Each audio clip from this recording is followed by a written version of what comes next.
Hey everyone, I am so excited to invite a good friend of mine, Kim Fuller, to talk a little bit about her and our relationship and our connection and how she really helped me become, step into myself. I think that's going to be the best way for me to describe it. So Kim and I met at a business, kind of a business group, and Kim is a wonderful photographer. And so we had a photo shoot, Yes. and you can share a little bit about it too.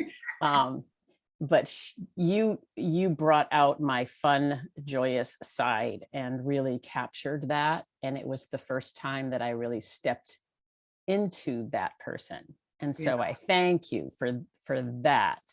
And you're doing some wonderful things in the world. So I'd love for you to just share a little bit about you and Sure. your journey and the things that you are rocking out with now.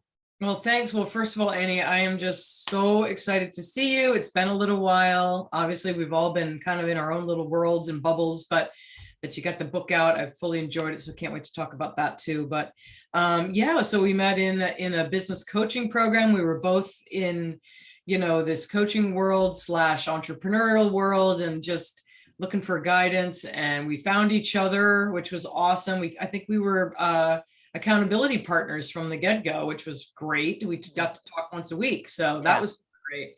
But I quickly realized that we had a very similar interest in mindfulness, mindset work, working with from the inside out, and I really appreciated that. But yeah, our photo shoot was super fun. I mean, I saw your brilliance. I knew you had a wonderful package to offer, but I also saw that people needed to see you and see the realness of you and your fun side, but also your beautiful side. Like, we took some portraits of you that you were stunning. I mean, like, you're a beautiful person inside and out, and I wanted that to come through. So I'm glad that you had that experience. But so a lot of my work is that it's working with female entrepreneurs to help them shine visually online in their social media, but also feel empowered by the experience itself, that that when we step into our light like that, like literally in photography, we're stepping into the light, but it gives us an opportunity to see ourselves a little more objectively. Sometimes at first it's shocking. We hate it. We love it. We don't, right. All the opinions, all the judgments come out. But then after you wait and look at them, maybe 2 weeks later, even, you start to see what someone else has seen, or what's always been there that is really awesome and unique to whoever you are. And so I just love the work. Now, that work also led into what I'm doing now, which is allowing women to step into their light verbally, in a sense, by sharing their personal stories on a stage. So it's not just writing your story, but saying it out loud. And so that's been an incredible journey, which I'm happy to share, but Yeah. Well, I know the story because, and we were just talking before I hit record about this moment when you realized you were stepping into something pretty big, and it came to you during a time of quiet and meditation and silencing yourself. And then all of a sudden you kind of take it from there, take the story from there. Yeah. Well, my mindfulness meditation practice started, I don't know, 14, 15 years ago now. And it was amazing. I remember the first couple of weeks I started meditating, my whole household shifted. So it's really an incredible energy that comes from just finding quiet and stillness. But Born to Rise, which is my current story sharing platform, really came after my own experience sharing my story, not only in my book, but on a TED stage. That writing that story, I had to get very quiet to really get to the core of what I wanted to say in a 15-minute legacy leaving talk, so to speak. Right. So that practice already was coming into play of just getting quiet to find what needed to be said. I really trust in the universe and trust in it telling me what to look at. And in that experience, I felt very empowered. I felt like I had shifted my story into something very empowering, and standing on a stage was empowering. So I went to an event that was all about manifesting. And I went home after that event and was meditating, just finding this quiet, sort of subtly reflecting on what was said in that workshop. But all of a sudden, Born to Rise kind of downloaded. It was like, you need to provide what you experienced for others. You need to hold a storytelling event. And so at first it was just an event, like let people shine like you did. Let them feel that empowered sense of what can happen when you tell your story out loud, how it affects other people, that it matters, that it creates conversation. And in that quiet, it was like, I got chills. It was just so clear. And that's actually how the book came too. That's how writing the book came. It was like a voice that said, it's time. And I knew exactly what it meant. I don't get a lot of these messages, but when they come, they are loud and clear. Isn't that so interesting? And I think sometimes we don't realize that that voice like that. We tend to, I think it happens even more often than we realize, Yes. but we're not quiet enough to hear it. Well, since those times, believe me, since the book, really, since that book message came, I listen a lot more carefully because I know it's present. And I know that my thought voices can often override the actual intuitive voice. And in meditation, I very carefully watch those thought voices because they can be harmful and put me down and you're not enough. And what do you think you're doing? And then when we just notice that they're a form of energy or something we've experienced recently, even, or whatever our mood is in that moment, right? That's just the energy of that I can say, okay, that's present. And there's something that I really need to listen to that's a quieter, deeper place. And just sort of allowing it all to be there, but recognizing them for their individual callings, if you will, or information that's present in those moments. Yeah. And that takes practice, doesn't it? It absolutely does. It absolutely does. And I do follow the Buddhist Dharma, which helps me. I think even if you have any spiritual practice, whatever it might be, whether you look at the Bible, the Quran, there's plenty of gurus out there, right? Those parts help because it's guidance. And then when you sit, you kind of have this foundation that you've taken in through the teachings. And it's a supportive balance between the two, I think. Because to just sit in meditation to quiet yourself is fine. For me, though, I like the layer of analysis that can come from the quiet, where I can just really investigate what's present. Who am I? Right? Like that piece can just by listening in a little bit different way or more attentively. Yeah. And I think that that's such an important message for people to realize that this being in meditation and being quiet is difficult at first. It's because we are always trying to do it right, and there really is no right. That's right. Everybody's going to find their own right. I was just reading something last night, as a matter of fact, that said so many people come into meditation thinking they're doing it wrong. But if you literally just sit and allow the body to relax, the mind will eventually follow. And it's just sitting and doing nothing but watching it all is enough. Yeah. Even if it's crazy making. Yeah, I know. It's the repetition and the consistency of it too, right? I think so. It's but you can have really great experiences and you can have really not so great experiences, and to just allow them and not it's like judge. It's like going to the gym. Like some days you feel like, oh yeah, I got this. And other days you're like, whoa, depending on what you ate, what you did that day, somebody might have said something. So your emotions are weighing on you. It's all of it. And that's really kind of the beauty of it, is that you can almost see it as I always say, like, you're almost like on an adventure. Like, let me just see what's happening today. Like you're watching a documentary. Right. Right. And it's just screaming through. And then the next day you sit, it's a whole different documentary. That's a great example. I use the analogy of sitting in in a movie theater watching a screen, and this movie is playing. Yeah. What's my movie of the day? What's it going to be? What's it going to be like today? Yeah, Yes. that's great. Yeah. One of the things I want to highlight that you said, which I think is so important in people and in women, just because of our culture, I think, but that if we can allow ourselves to see ourselves the way other people see us, right? If we can open the door and give ourselves permission to do that, Yeah. it can be beautiful, but we It's tend to keep the door freeing. closed. Yeah, it's Yeah. very freeing in a sense. Like, it's funny because, our eyes are often, unless you're blind, are the first thing that we take, probably the quickest and most normal way we take in information. So of Mhm. course, the way we look in our society has become a thing, but we have so many other things going on, right? Besides just this shell we live in.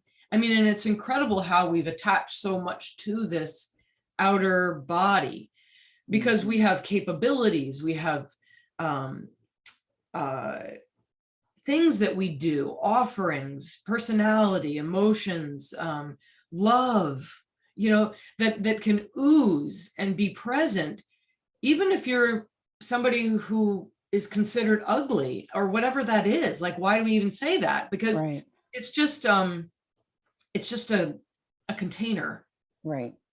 you And know, and it's a story. It's a it's a story. story. There's a whole story wrapped into that. Sure. Yeah. Yeah. Yeah. And No. the culture of it is incredible. I mean, we see it through racism, even. Like, we look at the color of someone's skin and we make all kinds of judgments. Right. We quickly do that. And I think it's very important to watch how you respond through your sight, Hmm. because what we consider beautiful or what we consider ugly or what we consider offensive or what have you is often a conditioned response. And Absolutely. it's possible to shift that perspective and say, well, actually, that's quite beautiful. Hmm. Those lines and wrinkles, or that extra little weight in the belly is huggable, squeezable, lovable, beautiful, signs of your history, your story, and it takes a minute sometimes, depending on your conditioning and how heavy it is on you. But when you can release it Right. and say, this is just a part of me, Right. Right. And you that and know? that's the key, right? Is just to realize how we can shift our perspective of ourselves. And yes, it does take some time. And the venue that you're providing, and I think the venue that books provide, and I am hoping that my book provides too, is this space where we get to hear other people's stories and realize that we're not alone, Yeah. and realize that people have come through things and have healed themselves, that there's hope, and that Yeah. we can see ourselves differently.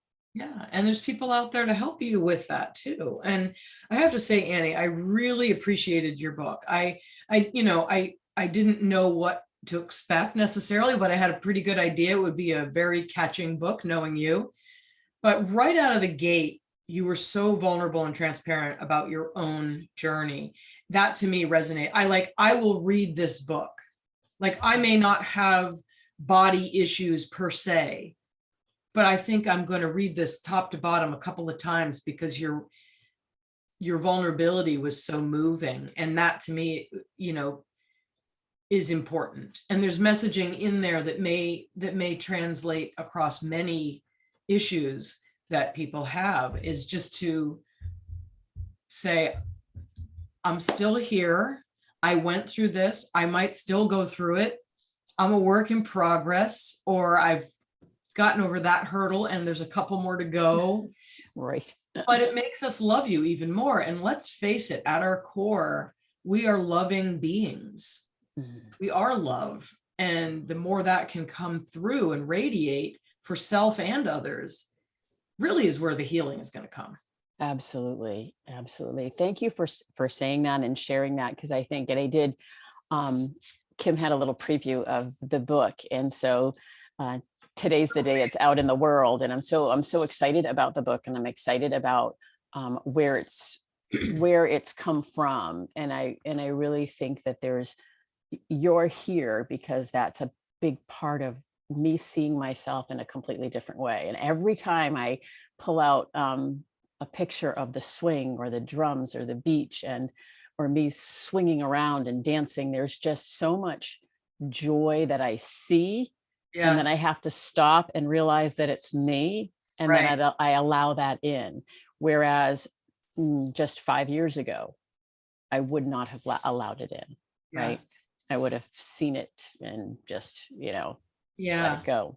Well, and that's your mindfulness too, is to notice that you're going one direction and like, well, that's not really helpful. Let me go here. I did it just recently this weekend, as a matter of fact. My daughter and I were together, and her friend videotaped us, and we wanted to do this fun shot of us just running down this beautiful field or something, just to goof around. Yeah. And she started the video where we were running away. And of course, the first thing I noticed is like, oh, I'm doing this and I'm doing that, or I look like this and I look like, and I was like, and you're having a ball running along this field with your daughter being silly.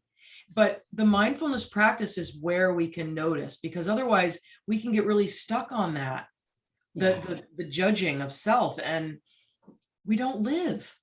I know. We don't take in the joy. And that's why our life can feel so heavy sometimes. And especially when you're in really challenging times. I know I'm giving sort of a trite example, but there are times when life can get very heavy. And it's not that you're trying to push those things away, as you so beautifully write in the book, even, but it's just noticing that they're there, allowing, right? And saying, this is all of me. This is today, right? I'm going through this today. This will change. It will shift. Breathing, moving, So it's always great to meet someone like yourself who has done the internal reflection, who has shared it, who is helping people with it, because it's really what it's all about. Right. Connecting with each other on these things. Yeah. And we all have, when we come up with judgment, when we come up with that possible bias around certain people, can we pause and say, they have a story. Yes. I don't know their story. Right. Or when we judge ourselves and we assume that other people are thinking certain things about us, they don't know my story. Right. And can we be that compassionate friend of ourselves, right? And even when you do that, you can almost feel in your own body right away the shift of, oh, that person's such a this or that. Like that feels icky, tight, heavy, from, oh, I wonder what their story might be. Maybe they need a little compassion today. Yes. Like that just feels so expansive and light. Just, maybe it has like some pushback in the beginning, but the more you practice it, the more you'll feel that opening. Yeah. It might feel almost fake in the beginning, but when you really can start to see someone as the whole, not just that moment of whatever they're doing that's annoying you or something you don't like, we start to say, yes, me too, and them too. Yeah. We're all in this together, this human experience we're having. Yes, so true, so true. And I loved the way you actually did that, because there is this heavy tightening, and then there's this opening. Yeah. And we can just open and things start to change without really the thought that goes with it. Just standing up tall, lifting our shoulders, smiling, right? There's a physiology that starts to change us. And then all of a sudden we're like, it feels better. Which is another great thing that the body can do, right? It doesn't just eat or sit around or watch TV, right? Or the things we kind of are mad about, but it allows us to hug, to open, to move and dance, to play the drums. Right. And, it's so layered and so rich. Yeah. Yeah. Thank you so much for spending some time with me. I miss you. I know. And I'm so excited for your book. I seriously cannot wait to really go back in and read more of it. I got the little preview version, but I'm excited to hold it in your hands, right? Yes. I'm a hold the book person. I know. I know. Can you like just for people who want to connect with you or chat with you, can you just share a little bit about where they can find you online and stuff? Yeah. Yeah. So my website for photography and story sharing is borntorise.live, Live. And you can follow me on Instagram if you like. I'm the mindful photographer coach, and I do have Born to Rise, which is born.to.rise. But I run, workshops to help you pull out and process your own story if you like. We have storytelling events online. So if you follow us, I maybe send maybe an email a week to just kind of update everybody about what's happening in life and all of our events and things that you can follow. But I would love to hear anyone's story. I think everyone has a story, and I love our storytelling events because we really just get to sit back and soak in someone's journey and say, okay, I've got you. And it's a super supportive community. So borntorise.live is the best place to find me. Awesome. That's fantastic. And your book is Finding, Book is right? called Finding. Yeah, and Yeah. that's on Amazon. Yeah. That is my own vulnerable journey. Yes, So it is. Yes, it is. why I landed where I landed. So it's Yeah. much more than sitting in meditation with a download. I had a 8-year period before that whole, maybe more. So yeah, it's been quite a ride. Yeah. Yeah. Well, thank you Thank you, so Annie. much. Yeah. Thank you Yeah, as well. And we'll be back with someone else coming into the story. So thank you for sharing your story, Kim. you're welcome.